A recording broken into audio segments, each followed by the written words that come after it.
I, 34M, ghosted my fiancée, 33F, after she asked for a temporary open relationship before our wedding, and then she cheated when I said no.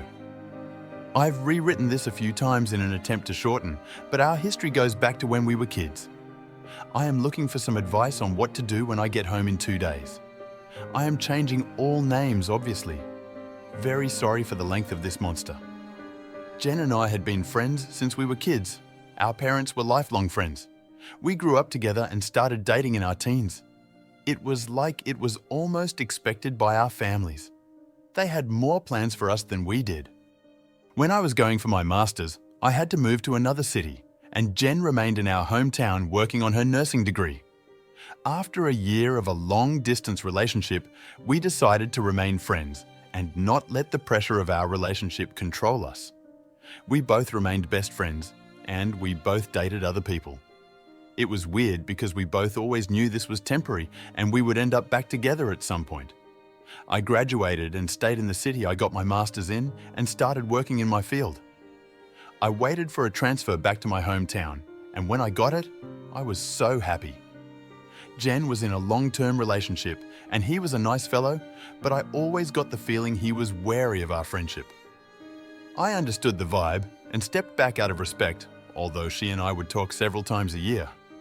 My boss and mentor, I will call Paul, 44M, was a great guy, and we became good friends. He taught me the ropes, and one day he came down from the ivory tower and wanted to talk. He explained there was an open position in a foreign city for 2 years and it would be advertised shortly. He explained the position, and even though the money wasn't huge, all expenses such as rent, hotel, and expenses related to travel were covered. Basically, I would be based in Tokyo and have to travel once in a while to other Asian cities for a few days here and there. I thought about it, talked to my friends and parents. Paul said it was a bitch position, but would be a great opportunity to prove myself and climb the ladder. I thought, why not? I could save most of my salary and gain valuable experience. Paul said he would speak to the old man, and if I wanted it, he would recommend me. He explained he himself did something similar years ago and it helped his career. So off I went. The first year was horrible, getting used to the culture and social rules, not only in Japan, but the other countries I would visit for work. One thing that surprised me was how available women were. Everywhere I went, they loved foreigners. I got to sample the delights of the Orient. These weren't third world women. Most of them were highly educated. I had many FWBs and clearly told all of them I wasn't interested in long-term or marriage as I only was staying temporarily. I ended up doing 2 more years. Paul would visit several times a year on vacation or to supervise some work, and I will admit we had some greasy times in a few cities, i.e. Angeles City, Philippines, and a few others. Contract was over and I went back home. Put a nice down payment on a house just outside the city. After living in a city of 37 million, I needed some space, lol.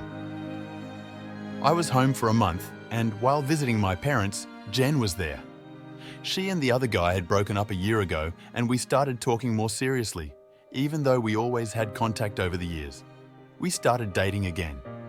I held off having sex as much as I wanted because I was afraid really of what would happen. I had developed an addiction of having various partners while in Asia and was trying to control that desire before Jen and I got serious. I mean, everyone, including Jen, knew I dated. But on social media, there would be infrequent photos of me and different women. My mother called me a whoremaster a few times, and well, to be truthful, it kind of stung. Now is when things start to fall apart. Jen and I slept together, and for lack of a better word, she was very surprised. She said I was different and was never like that before. She meant it like I had gained a lot of experience, to put it nicely. She asked me some questions, and I admit I did trickle truth her. I didn't tell her the exact number because even if it was divided by 3, it was scary. I had no doubt that I was and could be faithful to her. The seed I inadvertently put in her mind that night would create some serious issues later. Now, of course, our families were thrilled we were together. It was always supposed to be this way. We were doing great, and after speaking to her parents, I proposed. She moved in, and everything was great. There were what I thought were, some red flags, like asking if I was happy with her. Fast forward to December 2019. Wedding was planned June 2020. We all know how 2020 went, don't we? Christmas was great, and close to New Year's, we would have the first D-Day. I was sitting down doing some work on the PC, and Jen and her cousin Tammy, 32F, were looking through some wedding stuff. I have also known Tammy since we were kids, and we were cool. Jen asks if we can talk, and Tammy walks into the living room and sits on the sofa. I went to sit at the table to talk to Jen. She starts by saying for me to not interrupt or freak out. She wants to talk about something. She then explains our difference in the bedroom and says she believes I wouldn't be satisfied with her, and eventually, I would cheat on her, and she didn't want our future children and relationship to be ruined if I stray. So here I was thinking, great, I am about to get dumped. Just as I'm thinking things can't get worse, I hear the infomercial guy in my head. But wait, there's more! Jen asks me if I was willing to open the relationship so she could gain more experience, and it would help her feel less insecure. She states I should not be worried as I am the only man she ever loved, and that's why none of her relationships had ever led to marriage. I did agree with her on that point, as I felt the same. Now, of course, I think this is a joke, and she is not serious at all. This really can't be happening right. Since this was a year and a half ago, I will try my best to recall the main points. She says she will only be with random people and never with someone we know or work with. It won't happen with the same person twice and no emotional connection. I was like, WTF. When I realized she wasn't joking, I lost my breath. Didn't think it was possible for a heart to skip a beat and jump to the center of my throat. I am not an angry or violent person, but now I am yelling. I'm starting to understand why Tammy stuck around close by. I yelled, "Tammy, did you put her up to this?" Tammy says she is just there to support Jen. Wow, thanks so much. So then Jen says, I am free to do as I wish under the same rules, and I said no. I am so pissed at this point, and even writing this now, I am raging. I then said, I don't want one-night stands. I just want one person. She says, who? I looked at Tammy and not in the eyes and said, I want to have Tammy. Now I get a rise out of Jen, and Tammy wasn't expecting that, and she's a bit red in the face and now uncomfortable. Jen says no, she is family and someone we both know, and it is gross for me to even suggest it. I am now totally in bizarro world. Where the hell did this come from? We argued back and forth for a bit, and I told her if she does this, the relationship is over. I am totally against this, and I love her, and we can work through everything together, but not this. I stormed off, grabbed my pillow, and went to the guest room. I could hear them downstairs for a bit, but couldn't hear what they were saying. It would have been a hilarious joke if it didn't last for an hour of conversation. I didn't sleep all night and was a bag of shit at work the next day. Jen started 2 weeks of night shift that day, so at least we wouldn't be home together for that time, and we could both cool down and revisit this later. Dinner would be in the fridge for me every day with an I love you note. She would text frequently, but I kept my answers short. Thursday night of the next week of her night shift, I go to the PC to work over some files, and I notice an email notification on her account, and it's a hotel reservation for a good hotel that's close to my office. I know it well, as I go often with co-workers.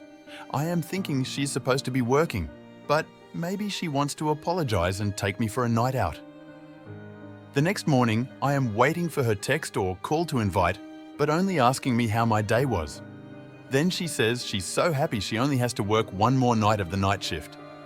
How does she have one more night in a hotel reservation? I was sick, stressing in my office. Started looking through some dating sites, especially profiles with no pics. I can't find anything. Paul pops in and asks me if I want to go for lunch and sees I'm a mess. He asks what's up and I tell him. Paul is hard MG Tao, but has always supported my relationship with Jen. He suggests we go get lunch at some hotel restaurant, and I scream, "No, not that place!" He didn't know that part. We actually go for lunch, and I'm sick to my stomach, can't eat. Don't even want to drink. He says I can't work like this and I can take as much leave as I can, paid and unpaid if needed. I told him I can't be there at my house anymore. I can't see her, and a part of me wants to believe it isn't true. I rush home and put as much of my ish in my car as I can and go back to the office. Paul says let's go stake out the hotel and wait for her to check in. I mean, I'm no PI or detective, I am more like Inspector Clouseau. I was really resisting this, but I really had to know. So we go set up in the lounge bar and I start pounding them back and waiting, still hoping this wasn't real. Around 6:30, Paul taps me on the shoulder and there she is at the front desk and not in uniform. I want to strangle her, scream, spit, cry. I don't know. We wait for 10 mins after she gets in the elevator and Paul and I walk to the front desk. I ask the reception to put me through to Jen blank blank room and it rings. As soon as she answered, I just started yelling into the receiver and she sounded confused. Jen, I told you if you did this that we would be over. I am done. Wedding off, relationship over. And I hung up and got my ass out of there. Now where to go? I went back to Paul's and now my phone is lighting up. The only person I called was my dad and explained in PG rated terms what happened and I need to leave town for a bit. It wasn't a discussion and I feel bad for how I spoke to my old man. Phone didn't stop for 2 days. Everyone under the sun called me and I didn't answer. I didn't know what to do. The only way I could explain how I felt was like walking around underwater. Paul mentioned some financial things I should deal with to protect myself. I wasn't even thinking about that. The house, wedding, loans for the car. We kept separate accounts and one for the wedding and one for house-related bills. I couldn't care less. The next day, I emailed Jen and said this would be our last contact and I was leaving the city for a while and the wedding and everything else were off. I called my dad back and spoke with him at length, and while he was crushed, he understood I needed time and space. He said he still hopes we could work it out. 10 days later, I boarded a plane and traveled to Bali. I never answered any of her or anyone's messages or emails. I don't know if she left the hotel that night or stayed. I didn't care. I eventually landed in Bali and climbed into a bottle for the next month and went offline with the exception of my dad and work. Didn't even care if I got fired. I wish I could say I enjoyed myself, but I was mostly just drunk. I felt a lot of rage and shame and hate about how things went down. I kept in touch with Paul about my leave, and after 3 weeks, he asked if I could run back to Tokyo to look after some things. We talked about the new global virus, and I mentioned coming back to Canada to settle things there as I was hearing rumours of potential lockdowns. I got to Tokyo on March 1st, and it felt good to get back to work, even if it was just a little. After hearing lockdowns were coming, Paul mentioned me getting back to Canada, but I said, meh, it's only going to be 30 or 60 days. I need some time to plan my next move. 30 to 60 days? F me. I was still in Japan for another year before I got vaccinated. But by this time, I didn't really want to go home. My house was rented out, and I was talking to family but refused any info about Jen.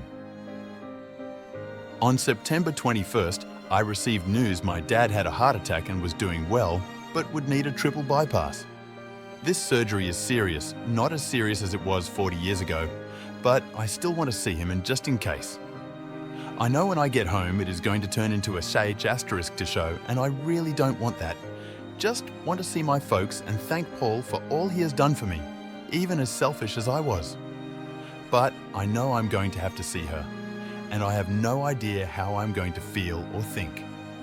I'm so sorry for the length of this, even still, I left a lot out. Any advice, tips or insults would be appreciated. I am flying out in 4 hours and will land in about 24 hours. You did great. When you see her again, tell her that you told her the truth. She made the choice to lie and go to a hotel with the intention of sleeping with Lord knows who. You only had eyes for her. She wanted to sleep around. There's nothing left to say. Stay strong, you are doing the right thing. OP. It's been a very long time since you ghosted her out of your life, and there is a good chance that her and her family are no longer in the same orbit as you and your family. Hell, she has probably moved on and no longer lives there, and it's very unlikely that she's been waiting all of this time. Regardless, every man and his dog will know all about what happened, so I doubt that anyone will even dare to mention it to you. Go and see your dad. Triples aren't that bad. Had a quad myself, and he'll be up and around before you know it. Buy your boss a beer or 3 and keep on living your life and put all of that past crap behind you. It doesn't matter anymore, and she is just a ghost from your past. Your ex has no leg to stand on. You made it clear that you did not want to open the relationship. She said it was happening if you wanted it or not. She went through with it. She didn't respect your boundaries. That's all you have to say. You don't have to ever speak to her again. Keep her ghosted. Tell the family members not to update her about you. What you did when you were not together with her have nothing to do in her wanting to be more experienced for you. It's a seed of her thinking, wow, maybe I should have stayed single back then and have many FB so she can be as skilled as you. You stayed committed when you are with her. She should played her part to be committed to. Don't bother about her. Just keep on ignoring her. A person like such do not deserve your attention. You deserved better. Man, this is so difficult. You absolutely need to see your dad, and I assume that she is still in the area. Seeing her in any capacity is going to test your resolve. One critical question I have for you is if the time away has diminished your feelings for about her, or has it taken the edge off? If they are still intense, and you still absolutely want nothing to do with her, I would be very proactive about planning your trip and make it clear to anyone you will be hanging with that you do not want to see her or talk with her. If you are open to seeing her, again, have a game plan. Will you be aloof, engaging, friendly but not too? What? BTW, you did the right thing, IMO. A series of casual hooks-ups versus a committed relationship with the only man she ever loved. She made her choice and you made yours. Strength and clarity to you, OP. Hope you'll update about your trip. Gray wall her. Be indifferent. If you still hate her, that means you still have an ounce of love for her. Opposite of love is not hate, but indifference. Judging from what you wrote, you do have the mental fortitude to do this. Good luck, bro. Hey, it's a bad idea to date a childhood friend. When it's over, you lose the friendship as well. Your case was no exception.